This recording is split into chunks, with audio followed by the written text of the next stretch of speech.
नमस्कार, ईडू शक्ति विजन के इस यूट्यूब चैनल में आपका स्वागत है। रुक्मिणी पब्लिकेशन का बिहार सीजीएल 4 के लिए सेट नंबर 2 है। पहला नंबर क्वेश्चन से हम लोग शुरू करेंगे। पहला नंबर क्वेश्चन कर रहा है, पहला नंबर क्वेश्चन हम लोग जीएस का लेंगे। भारत के 4 बड़े मेट्रो शहर जो कि दिल्ली, मुंबई, चेन्नई और कोलकाता है, उसको कौन जोड़ता है? तो इसको जोड़ता है स्वर्णिम चतुर्भुज। और टोटल लंबाई कितना है? टोटल लंबाई है 5846।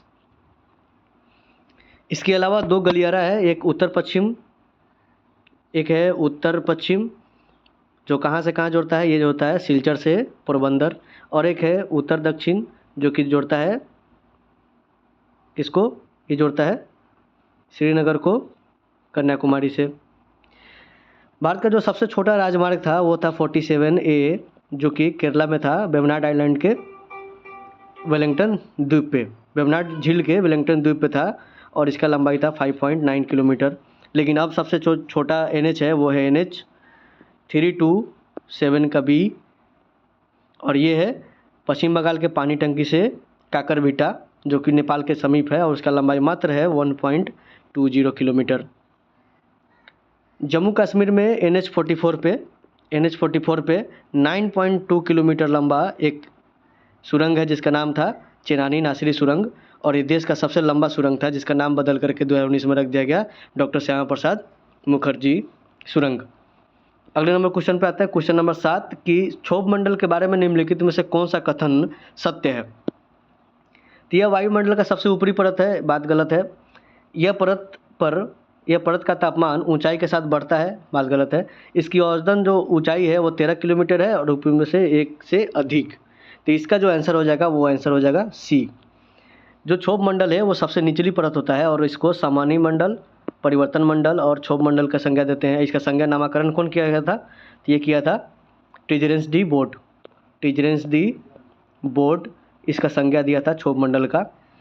और इसी में जितने भी मौसम संबंधी घटनाएं हैं जैसे वाष्पीकरण, संघनन, वर्षण, कोहरा, बादल, ओस, ये सभी, ओलावृष्टि, जल वर्षा, ये सभी जो चक्रवात है, ये सभी जो घटनाएं हैं मौसमी संबंधी घटनाएं, ये सभी क्षोभ मंडल में होते हैं। और अगर द्रव्यमान के दृष्टि से देखेंगे, गैसीय द्रव्यमान की दृष्टि से, तो 75% जो हवा है ये है क्षोभ मंडल में। अगले क्वेश्चन पे आते हैं कि 8 नंबर क्वेश्चन है, दक्कन के पठार के संबंध में निम्नलिखित में से कौन सा कथन गलत है? तो दक्कन का पठार, अगर साउथ इंडिया देखेंगे तो दक्कन का जो पठार है लगभग ट्रेंगुलर है और इधर में है वेस्टर्न घाट, इधर में है ईस्टर्न घाट और ऊपर में क्या है? सतपुड़ा, ये है विंध्याचल, फिर सतपुड़ा। तो ऑप्शन देखेंगे कि पश्चिम घाट इस पठार के पश्चिम में स्थित है, तो पश्चिम घाट इस पठार के पश्चिम में स्थित है, बात सही है। विंध्याचल पर्वत इस पठार के उत्तर में है, विंध्याचल उत्तर में है। सतपुड़ा पठार इस पठार के दक्षिण में है, बात गलत है। और पूर्वी घाट इस घाट के इस पठार के पूरब में है, ये भी बात सही है। तो ऑप्शन नंबर सी इसका सही आंसर हो जाएगा। निम्नलिखित में से कौन सा शब्द का संबंध क्रिकेट से नहीं है? तो ईगल और बास्केट दोनों क्रिकेट से संबंधित नहीं है, ऑप्शन नंबर हो जाएगा डी। ईगल संबंधित किससे है? तो ईगल संबंधित है गोल्फ से और बास्केटबॉल से। अगला नंबर क्वेश्चन पे आते हैं कि भारत का सबसे बड़ा मत्स्य उत्पादक राज्य कौन सा है? तो सबसे बड़ा जो मत्स्य उत्पादक राज्य है मछली उत्पादन में, तो ये आंध्र प्रदेश है। दूसरा नंबर पे कौन है? दूसरा नंबर पे पश्चिम बंगाल, तब गुजरात है। और भारत का जो राष्ट्रीय जलीय जीव है यानी कि मछली है वो है गंगा डॉल्फिन और गंगा डॉल्फिन को सूसू भी बोलते हैं, सूसू। आगे आते हैं, 11 नंबर क्वेश्चन है। 11 नंबर, निम्नलिखित समुद्री धाराओं में से कौन सा हिंद महासागर की धारा नहीं है? इसमें से कौन सा हिंद महासागर की धारा नहीं है? तो बेंगुएला की धारा हिंद महासागर की धारा नहीं है। बाकी अगलुहास, मोजाम्बिक और दक्षिणी हिंद महासागरीय जलधारा ये सभी क्या है? हिंद महासागर का धारा है। जबकि आप बेंगुएला का धारा देखेंगे तो बेंगुएला की धारा, कनारी का धारा और फॉकलैंड धारा ये सभी किसके हैं? अटलांटिक महासागर के हैं। अगले नंबर क्वेश्चन पे आते हैं। क्वेश्चन नंबर कौन सा होगा? क्वेश्चन नंबर हो जाएगा 12 कि चंबल परियोजना के संयुक्त उद्यम में कौन कौन सा राज्य शामिल है? तो चंबल परियोजना में जो राज्य शामिल है वो राजस्थान और मध्य प्रदेश है। राजस्थान और मध्य प्रदेश, ऑप्शन नंबर हो जाएगा डी। और इसके अंदर कौन कौन सा परियोजना है, तो मध्य प्रदेश में अगर देखेंगे तो गांधी सागर है, गांधी सागर मध्य प्रदेश में।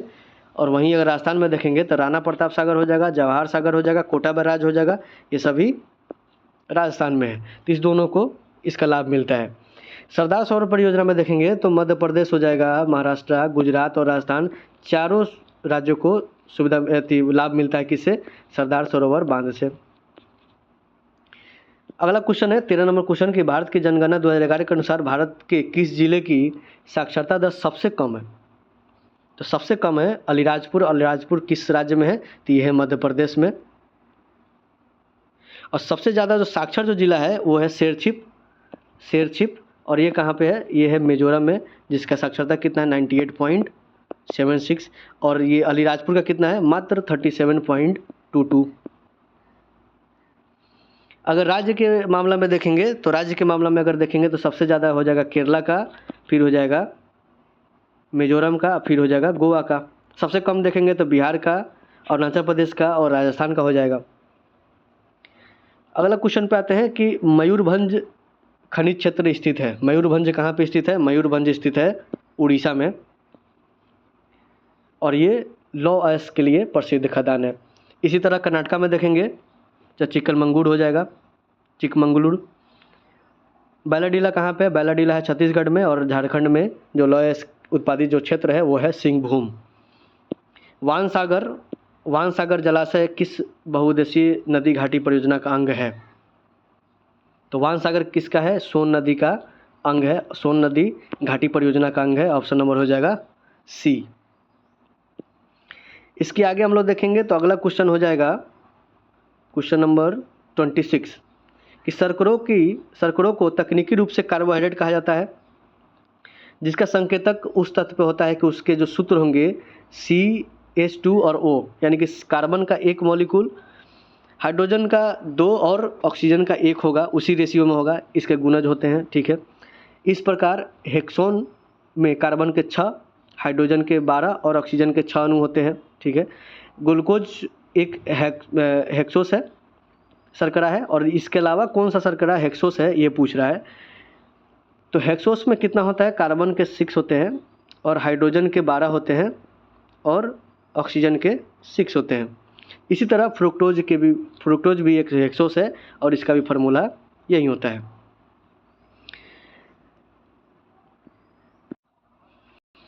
और ये फ्रुक्टोज जो है वो ग्लूकोज के साथ मिलकर के सुक्रोज का निर्माण करता है, जो कि डाइसेकेराइड होता है। अगला क्वेश्चन पे आते हैं, जीवन प्रवस्था के बारे में सही कथन चुनिए। जीवन प्रवस्था के बारे में सही कथन बताना है। तो जीवन प्रवस्था क्या होता है, तो 4 प्रवस्था होता है जिससे कोशिकाएं बनती है। एक होता है जीवन, उसके बाद होता है एस, उसके बाद होता है G2 और उसके बाद होता है M। जीवन में सबसे ज़्यादा तेज़ी से वृद्धि होता है कोशिका का और नए प्रोटीन और RNA बनते हैं, इसमें RNA बनते हैं। इसमें कोशिका जो है DNA बनाने के लिए रेडी होता है, लेकिन एस में जाकर के DNA का रेप्लिका बनता है, DNA का कॉपी बनता है, DNA का प्रतिक्रियन होता है। यानी कि जीवन में इसका प्रतिक्रियतन नहीं होता है, यानी कि रेप्लिका नहीं बनता है। तो ऑप्शन नंबर 20 का सही हो जाएगा। यानी कि जीवन अवस्था में कोशिका जो है DNA का रेप्लिका नहीं बनाती है। ऑप्शन नंबर हो जाएगा बी। और ये बनाती कब है, तो एस वाला अवस्था में बनाती है। अगले क्वेश्चन पे आते हैं, क्वेश्चन नंबर हो जाएगा 28 की अदिश राशि है। इस चारों में से अदिश राशि कौन है, इस चारों में से अदिश राशि है ताप। ऑप्शन नंबर हो जाएगा सी। इस चारों में अदिश राशि है ताप। एक गतिमान पिंड समय के वर्ग के अनुक्रमपाती में दूरियां तय कर रहा है, तो पिंड का त्वरण क्या होगा, तो पिंड का त्वरण हो जाएगा नियत। ऑप्शन नंबर हो जाएगा डी। अगला क्वेश्चन है कि एक यौगिक का मूलानुपाती सूत्र एवं आणविक द्रव्यमान क्रमशः C2H2O C1H2O है और इसका द्रव्यमान कितना है, आणविक द्रव्यमान कितना है, 180 ग्राम है। इस यौगिक का आणविक सूत्र कितना होगा, तो पहले तो इसका आणविक द्रव्यमान निकालते हैं। तो CH2O का आणविक द्रव्यमान कितना होगा, तो कार्बन का हो जाएगा 6 दूना 12 12 प्लस हाइड्रोजन का 2 का हो जाएगा 2 और ऑक्सीजन का कितना हो जाएगा 16, यानी कि टोटल हो जाएगा 30। एक मूल अनुपाती सूत्र में 30 है तो टोटल 180 है, तो 180 को अगर 30 से डिवाइड करेंगे हम लोग तो 6 बार में आएगा, यानी कि 6 गुना के बराबर होगा, यानी कि C1 है तो यहाँ पे 6 हो जाएगा, H2 है यानी कि 6 दूना 12 हो जाएगा, और ऑक्सीजन 1 है यानी कि 6 हो जाएगा। तो ऑप्शन नंबर हो जाएगा C। और ये किसका फार्मूला है? ये है चीनी का, ग्लूकोज का फार्मूला है। ऑप्शन नंबर हो जाएगा C। उस विलयन की मोललता क्या होगी जिसमें 500 ग्राम जल में 18.25 ग्राम HCl गैस घुली है? तो पहले तो HCl का हम लोग द्रव्यमान निकाल लेते हैं। द्रव्यमान कितना हो जाएगा? H का 1 और Cl का कितना हो जाएगा 35.5, यानी कि 36.5 हो गया। HCl का मोल का संख्या कितना होगा? m/m हो जाएगा, इज इक्वल टू HCl का द्रव्यमान ग्राम में कितना है? HCl का द्रव्यमान है 18.25 और HCl का मोलर द्रव्यमान कितना आ गया हमारे पास? ये आ गया 36.5 आ गया, यानी कि 0.5 आ जाएगा, ये मोल आ गया HCl का। इसके अलावा हम लोग देखते हैं मोललता निकालने के लिए, तो मोललता यहाँ पे ग्राम में दिया हुआ है तो इसको पहले केजी में कन्वर्ट कर लेंगे, तो ये हो जाएगा 0.5 kg। और HCl का मोलों की संख्या कितना था? 0.5 डिवाइडेड बाई द्रव्यमान कितना होगा इसका जल का? तो द्रव्यमान हो जाएगा 0.5 इज इक्वल टू 1 मोल, यानी कि ऑप्शन नंबर हो जाएगा बी। अगले क्वेश्चन पे आते हैं। क्वेश्चन नंबर हो जाएगा 37 क्वेश्चन कर रहा है कि निर्वाचन में राजनीतिक दल के लिए आचार संहिता का निर्माण और उसकी घोषणा कौन करता है? तो ये करता है निर्वाचन आयोग करता है। निर्वाचन आयोग का आर्टिकल कितना है? 324 है। और ये क्या क्या काम करता है? निर्वाचन आयोग का जो मुख्य कार्य देखेंगे तो राजनीतिक दल का मान्यता देना हो गया, चुनाव चिन्ह उपलब्ध कराना हो गया, आचार संहिता लागू करना हो गया, उम्मीदवार की वैधता जांच करना हो गया, चुनाव में गड़बड़ी की जांच, आवश्यकता पड़ने पर पुनः चुनाव करवाना, मतदान का मतगणना करना, ये सभी चुनाव आयोग का, निर्वाचन आयोग का काम है। ऑप्शन नंबर हो जाएगा सी इसका सही आंसर। अगला क्वेश्चन है कि बिहार आर्थिक सर्वेक्षण 2022-23 के अनुसार बिहार में शिशु मृत्यु दर क्या है? तो बिहार में जो शिशु मृत्यु दर है वो है 29। और शिशु मृत्यु दर होता क्या है? 1000 शिशु पे 1000 शिशु पे कितना मौत हुआ है 0 से 6 साल के बच्चे में। विश्व की तीसरी सबसे लंबी नदी कौन सी है? विश्व की तीसरी सबसे लंबी नदी है यांगत्से नदी। और यांगत्से नदी निकलती कहाँ से? ये तिब्बत की पठार से निकलती है और चाइना सागर में जाके गिर जाती है। एशिया की सबसे लंबी नदी है। और एक नदी मेकांग भी है, मेकांग, और ये गुजरती है बहुत सारे देशों से, जैसे Thailand, Cambodia, Laos, China, Myanmar, Vietnam, इतने देशों से गुजरती है मेकांग नदी। विश्व की सबसे छोटी जो नदी है वो है रो नदी, और इसका लंबाई कितना है? मात्र 61 मीटर है, मात्र 61 मीटर। विश्व की सबसे लंबी नदी कौन है? वो नील नदी है और इसका लंबाई है 6650 किलोमीटर। अगला क्वेश्चन पे आते हैं। क्वेश्चन कौन सा हो जाएगा? क्वेश्चन हो जाएगा 40 नंबर क्वेश्चन है कि स्तंभों को मिलान करना है। पहला है झूम खेती, झूमिंग। तो झूमिंग किससे हो जाएगा? तो मिलान करेंगे कि झूमिंग खेती है उत्तर पूर्वी राज्यों से। एक का हो जाएगा 3, एक का 3, यानी कि ऑप्शन नंबर हो जाएगा सी है इसका सही आंसर। दहिया किससे हो जाएगा? दहिया हो जाएगा मध्य प्रदेश से, यानी कि 1, 2 का हो जाएगा 1। पेड़ा, तो पेड़ा किसे है? आंध्र प्रदेश से। और कुमारी हो जाएगा पश्चिमी घाट से। तो ऑप्शन नंबर सी इसका सही आंसर हो जाएगा। उत्तर पूर्वी राज्य में असम, मेघालय, मिजोरम, नागालैंड में इसे झूम कहते हैं, लेकिन मणिपुर में इसको पामलू कहते हैं। मणिपुर में इसको पामलू कहते हैं। और दीपा कहाँ कहाँ कहते हैं? दीपा कहते हैं इसको छत्तीसगढ़ में, और अंडमान निकोबार में इसको झूम खेती को दीपा कहते हैं हम लोग। भारत की जनगणना 2011 के अनुसार निम्नलिखित में से कौन सा राज्य या केंद्र शासित प्रदेश साक्षरता दर के सही अवरोही क्रम में दर्शाता है? तो ये कौन सा हो जाएगा? केरला, फिर लक्षद्वीप, या फिर उसके बाद मिजोरम। तो ऑप्शन नंबर हो जाएगा ए। 42 नंबर क्वेश्चन पे आते हैं कि भारत के संविधान का कौन सा अनुच्छेद चुनाव के अधीक्षण, निर्देशन और नियंत्रण की बात करता है? तो ये है चुनाव आयोग यानी कि 324 नंबर आर्टिकल, ऑप्शन नंबर हो जाएगा ए। निर्वाचन आयोग का गठन कब हुआ था? ये 25 जनवरी को हुआ था। कब? 1950 को। और ये संविधान का भाग किस में है? संविधान का भाग 15 में है। 43 नंबर क्वेश्चन है कि सरकारी योजना प्रधानमंत्री फसल बीमा योजना का उद्देश्य किसानों के किस फसल बीमा सेवा उपलब्ध कराना है? इस प्रकार की सरकारी प्रयास भारत के संविधान के नीति निर्देशक के डैश के अंतर्गत आता है, यानी कि डीपीएसपी का कौन सा आर्टिकल है जो इस चीज़ का प्रावधान के बारे में बताता है? तो ये है आर्टिकल नंबर 48। डीपीएससी का आर्टिकल नंबर 48 बताता है कि फसल बीमा योजना का उद्देश्य किसानों के जो फसल का उपलब्ध कराना है, और सरकारी प्रयास भारतीय संविधान के डीपीएससी के 48 में ऐसा प्रावधान है। भारत के महान्यायवादी के संबंध में निम्नलिखित में से कौन सा कथन सत्य नहीं है? तो कौन सा कथन सत्य नहीं है? यह मंत्रिमंडल का सदस्य नहीं होता है, बात सही है। इन्हें संसद के सदन में बोलने का अधिकार है, बिल्कुल बात सही है। इन्हें भारत की सभी अदालतों में सुनवाई करने का भी अधिकार है। इन्हें संसद के मतदान का अधिकार होता है, ये मतदान का अधिकार नहीं होता है। बाकी ये अटेंडेंस दे सकते हैं और भाषण भी दे सकते हैं, बहस भी कर सकते हैं, और किसी भी अदालत में सुनवाई का अधिकार भी होता है। तो ऑप्शन नंबर डी इसका सही आंसर हो जाएगा 44 का। महान्यायवादी का आर्टिकल कौन सा है? महान्यायवादी का आर्टिकल हो जाएगा 76।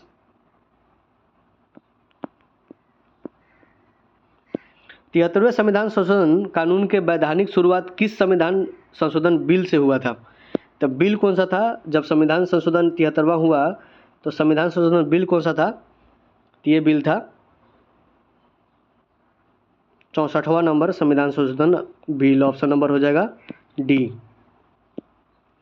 46 नंबर क्वेश्चन है कि स्वतंत्रता के बाद भारतीय संविधान ने सामाजिक और आर्थिक नीति के उद्देश्य के रूप में समाज के डैश स्वरूप को स्वीकार किया। तो ये कौन सा? ये समाजवादी स्वरूप को स्वीकार किया था, ऑप्शन नंबर डी, और ये प्रस्तावना में भी उल्लेखित है। तो इसका आंसर हो जाएगा ऑप्शन नंबर डी। अगला क्वेश्चन अपना कौन सा है? अगला क्वेश्चन है क्वेश्चन नंबर 57। निम्नलिखित में से कौन सा एक उदाहरण अंतःशोषण का है? अंतःशोषण का उदाहरण क्या होता है? बीजों का फूलना। जब उन्हें मृदा में रखा जाता है तो ऑटोमेटिक वो फूलता है और मृदा से ऊपर आता है, तो इसमें अंतःशोषण होता है। ऑप्शन नंबर हो जाएगा सी। कौन सा वर्णक प्रकाश ऊर्जा को प्रत्यक्ष रूप से रासायनिक ऊर्जा में परिवर्तित करता है? तो क्लोरोफिल ए करता है।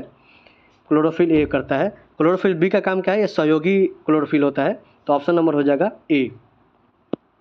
उबलता हुआ पानी भाप में परिवर्तित हो रहा है, इस स्थिति में जल की विशिष्ट ऊष्मा क्या होगी?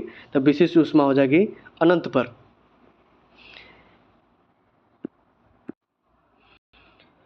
क्योंकि विशिष्ट ऊष्मा का जो फार्मूला होता है C = होता है delta Q by delta T। जब पानी उबलता हुआ पानी जब पानी से भाप में परिवर्तित होगा तो टेम्परेचर में कोई भी परिवर्तित नहीं होगा, यानी कि डेल्टा T = 0 हो गया। इस तरह से जो C का वैल्यू हो जाएगा वो अनंत आ जाएगा, इसीलिए विशिष्ट ऊष्मा कितना हो जाएगा? अनंत हो जाएगा। Option number C. ऊष्मागतिकी का प्रथम नियम एक विशेष स्थिति है, किस चीज़ का? ये ऊर्जा संरक्षण की नियम का है। तो ऑप्शन नंबर हो जाएगा बी। ऊष्मागतिकी का 4 नियम है, एगो 0वां, 1वां, दूसरा और तीसरा, ये 4 नियम है।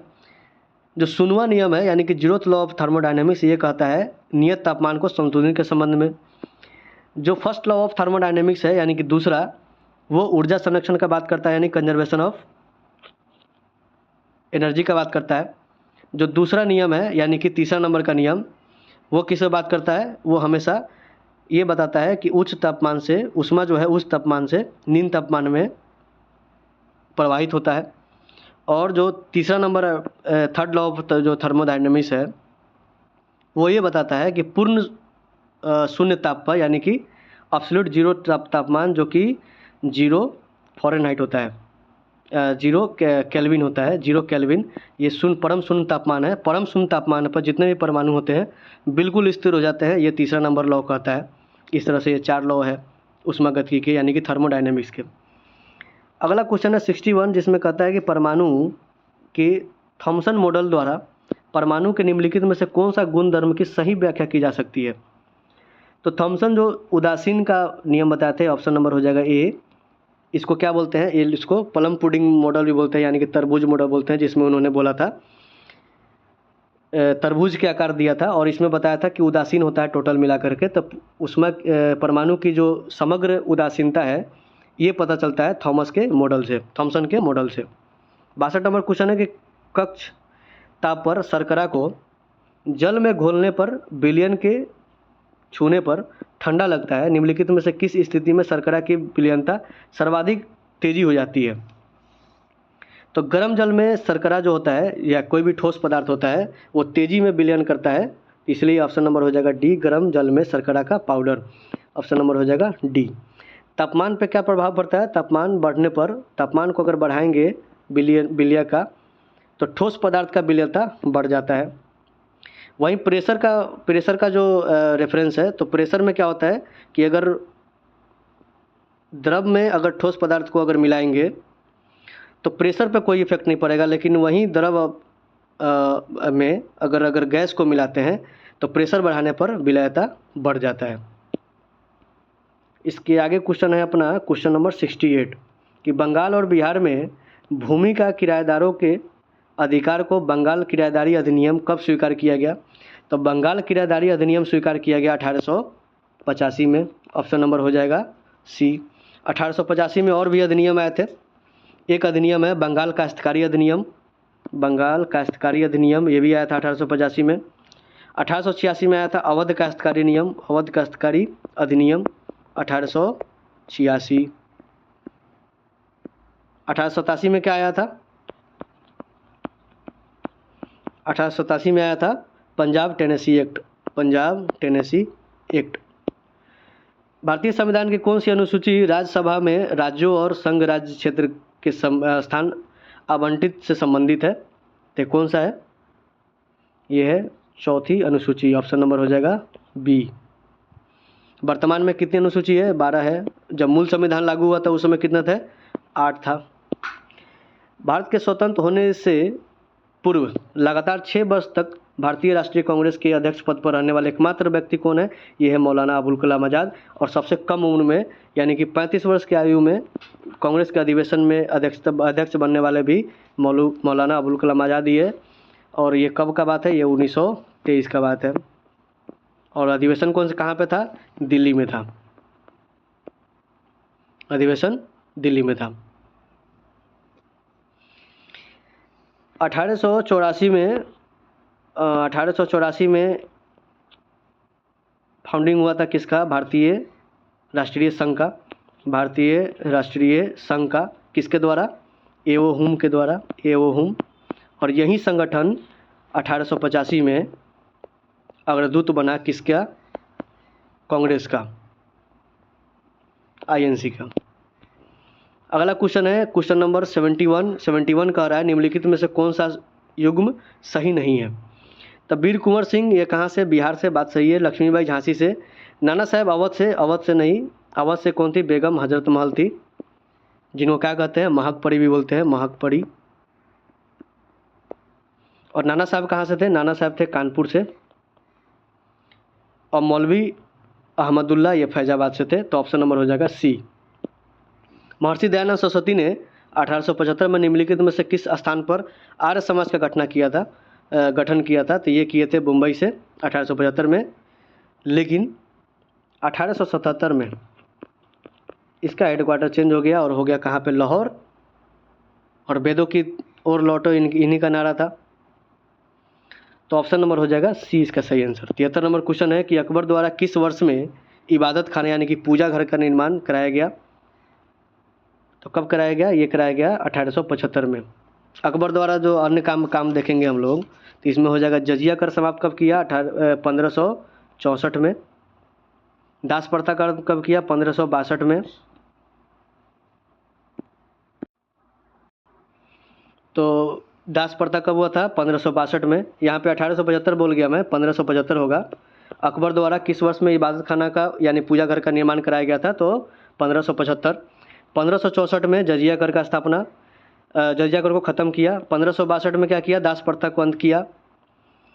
और हरम दल से मुक्ति कब दिया? 1562 में।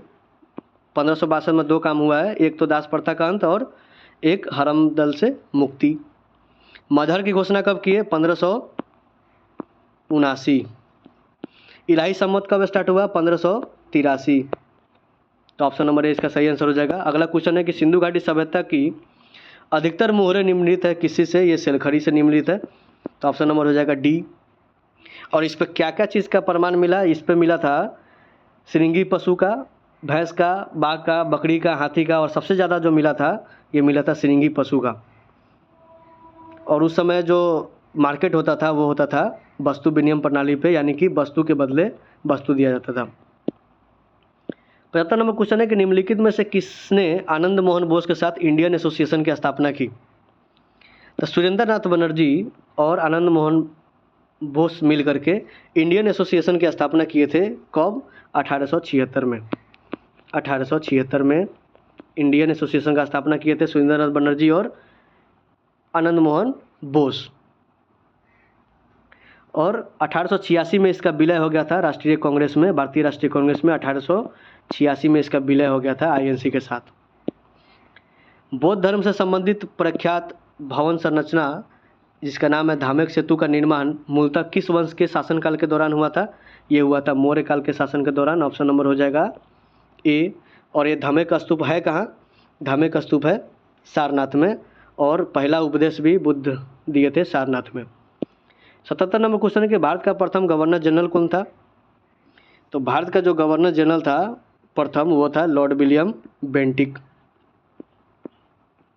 बंगाल का प्रथम गवर्नर रॉबर्ट क्लाइव, और बंगाल का अंतिम गवर्नर जो कि बंगाल का प्रथम गवर्नर जनरल बना वो था वारेन हेस्टिंग। वहीं बंगाल का अंतिम गवर्नर जनरल जो भारत का पहला गवर्नर जनरल बना वो था लॉर्ड विलियम बेंटिक। कंपनी का दिन अंतिम गवर्नर जनरल और भारत का प्रथम वायसराय ये कौन था? कैनिंग था। और अंतिम वायसराय जो कि भारत का प्रथम गवर्नर जनरल बना वो था माउंटबेटन। और स्वतंत्र भारत का प्रथम गवर्नर जनरल सी राजगोपालाचारी। तो इसका आंसर हो जाएगा ऑप्शन नंबर डी। अगले क्वेश्चन पे आते हैं। क्वेश्चन नंबर कौन सा हो जाएगा अब?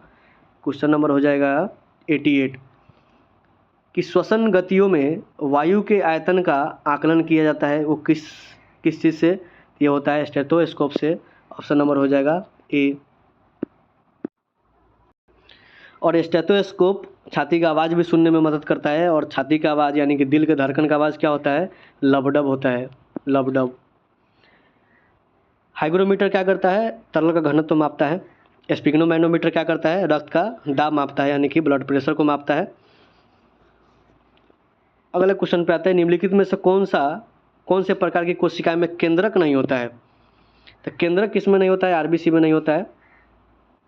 और केंद्रक ऐसा है जिसमें आरबीसी और माइटोकॉन्ड्रिया दोनों नहीं पाया जाता है, और इसका जीवन काल कितना होता है? 120 दिन का होता है। तो ऑप्शन नंबर ए इसका सही आंसर हो जाएगा। एक सूक्ष्मदर्शी यंत्र के वांछनीय क्या होता है? तो अभिदृशक होता है और अभिनेत्र, ये दोनों क्या क्या होता है? तो मोटा और बड़ा द्वारक होता है किसके? अभिदृशक के। और पतला और बड़ा द्वारक होता है अभिनेत्र के। तो ऑप्शन नंबर हो जाएगा डी। समविभवी तल वो तल होते हैं जो डैश, तो वो कौन सा होता है? विद्युत क्षेत्र के लंबवत होता है। ऑप्शन नंबर हो जाएगा डी। और ये क्या क्या करने में इम्पोर्टेंट होता है? इसका महत्व क्या होता है? तो ये विद्युत क्षेत्र की दिशा और तीव्रता का अध्ययन करने में मदद करता है। जो चार्ज सिस्टम है, किसी भी चार्ज सिस्टम में ऊर्जा का जो वितरण है उसको समझने में मदद करता है। क्या? तो इक्विपोटेंशियल सरफेस, यानी कि समविभवी तल। ऑप्शन नंबर हो जाएगा डी। 92 नंबर क्वेश्चन पर आते हैं। निम्नलिखित में इसमें कौन सा अल्प घनत्व पॉलीथीन के संबंध से सही नहीं है? तो 92 नंबर क्वेश्चन का हो जाएगा दृढ़, यानी कि यह विद्युत का अल्पचालक होता है, यानी कि ये बात सही है। ये अत्यधिक शाखीय संरचना का होता है, यानी कि कठोर होता है। और अल्प घनत्विक पॉलीथीन एक थर्मोप्लास्टिक है, यानी कि वापस नहीं लाया जा सकता है इसको। ये लचीला और मजबूत और पारदर्शी भी होता है, ये बात सही है। यूज कहाँ कहाँ होता है इसका? यूज होता है पॉलीथीन बनाने में, कंप्यूटर का जो पार्ट्स होता है उसको बनाने में, प्रयोगशाला के उपकरणों का निर्माण करने में, और प्लास्टिक के बोतल जो होते हैं उसको निर्माण करने में उपयोगी होता है पॉलीथीन। अगला क्वेश्चन है क्वेश्चन नंबर कितना? क्वेश्चन नंबर हो जाएगा 98 कि भारतीय विश्वविद्यालय अधिनियम 1904, भारतीय विश्वविद्यालय अधिनियम 1904 किस वायसराय के प्रभुत्व में पारित किया गया था? तो 98 नंबर क्वेश्चन का हो जाएगा कर्जन। लॉर्ड कर्जन के समय भारतीय विश्वविद्यालय अधिनियम 1904 को पारित किया गया था। कर्जन के समय 1905 में भारतीय railway board, Indian railway board का स्थापना हुआ था, और इसी के समय बंगाल का विभाजन भी हुआ था। इसका कार्यकाल कितना है? 1899 से 1905 तक। ये रिपन है। रिपन के संबंध में दो चीज़ याद रखेंगे कि 1881 में पहला कारखाना एक्ट भी आया था, और नियमित रूप से जो जनगणना चालू हुआ है वो 1881 में ही चालू हुआ है। तो इसका ऑप्शन हो जाएगा ऑप्शन नंबर सी, यानी कि Lord Curzon. Option number B यानी कि लॉर्ड कर्जन। निम्नलिखित में से कौन सा स्मारक मध्य प्रदेश राज्य में स्थित नहीं है? इस चारों में से कौन सा स्मारक है जो मध्य प्रदेश राज्य में स्थित नहीं है? तो इसका हो जाएगा जंजीरा का किला। और जंजीरा का किला है कहाँ? तो ये महाराष्ट्र में है। बाकी बांधवगढ़ और ग्वालियर और असीरगढ़ का किला ये सभी कहाँ पे है? मध्य प्रदेश में है। 2025 में द्विपक्षीय सैन्य अभ्यास जिसका नाम क्या है? डस्टलिक है। और निम्नलिखित में से किन दो देश को बीच में आयोजित किया जाता है? तो ये किया जाता है भारत और उज्बेकिस्तान के बीच। भारत और उज्बेकिस्तान, यानी कि ऑप्शन नंबर हो जाएगा सी। और ये 2025 वाला हुआ कहाँ था? ये हुआ था पुणे में, पुणे महाराष्ट्र में हुआ था। 101 नंबर क्वेश्चन है कि पूर्वोत्तर भारत का पहला वंदे भारत ट्रेन कहाँ चलाया गया है? तो ये कहाँ चलाया गया है? ये चलाया गया है न्यू जलपाईगुड़ी से गुवाहाटी। और भारत का पहला जो वंदे भारत ट्रेन था वो कहाँ चला था? बनारस से दिल्ली, यानी कि दिल्ली से बनारस, दोनों बात बराबर हुआ। और वंदे भारत का पहला नाम क्या है? वंदे भारत का पहला नाम है ट्रेन 18। और ये पहला ऐसा ट्रेन है जिसका डिजाइन और निर्माण दोनों भारत में हुआ है। अगला क्वेश्चन है 102 नंबर क्वेश्चन कि भारत किस देश में स्थित मोंगला बंदरगाह पर एक टर्मिनस संचालित करने की योजना का विस्तार कर रहा है? तो ये मोंगला बंदरगाह है कहाँ? तो मोंगला बंदरगाह कहाँ पे है? ये है बांग्लादेश में। इसी तरह से जो इम्पोर्टेंट बंदरगाह है भारत के दृष्टिकोण से वो कौन सा है? जैसे श्रीलंका में एक हम्बनटोटा। चाबहार पोस्ट कहाँ पे है? ये जो है ईरान में। ग्वादर पोर्ट ये है बलूचिस्तान पार्ट में, पाकिस्तान के। सितवे बंदरगाह है म्यांमार में।